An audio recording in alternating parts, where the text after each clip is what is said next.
بۆچی RTVIم هەڵبژار. زۆرترین ئۆفەر و داشکاندنەکان کری خوێندن بە 6 قستا، داشکاندنی 20%، داشکاندن بۆ 2 ئەندام 1 خێزان، داشکاندن بۆ 3 یەکەمەکان. زۆرترین دەرفەتی دامەزراندن بۆ دەرچوانی خۆمان لە پرۆژەکانی گروپی کۆمپانیەکانی قەیوان دەڕەخسین. ئێمە خاوەن ژێرخانێکی دەوڵەمەندین، ستافی ئەکادیمی و کارگەری بەتوانە، باڵەخانەی مۆدێرن، تاقیگەی پزیشکی و دەرمانخانە، تاقیگەی تەکنەلۆجی، هۆڵی خوێندنی مۆدێرن، هۆڵی کۆنفرانسی پێشکەوت و هۆڵی کتێبخانە، یاریگەی وەرزشی، کافتریای فراوان و شوێنی نوێشکردن. پاڵپشتی داراییمان بەهێزە و سەر بە گروپی کۆمپانیەکانی قەیوانی.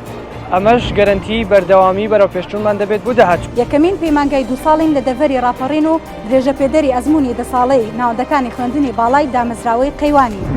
پەیمانگای تەکنیکی و پیشەیی ڕاپەڕین، ئامادەکردنی نەوەیەکی پیشەگەر بۆ بازاری کار.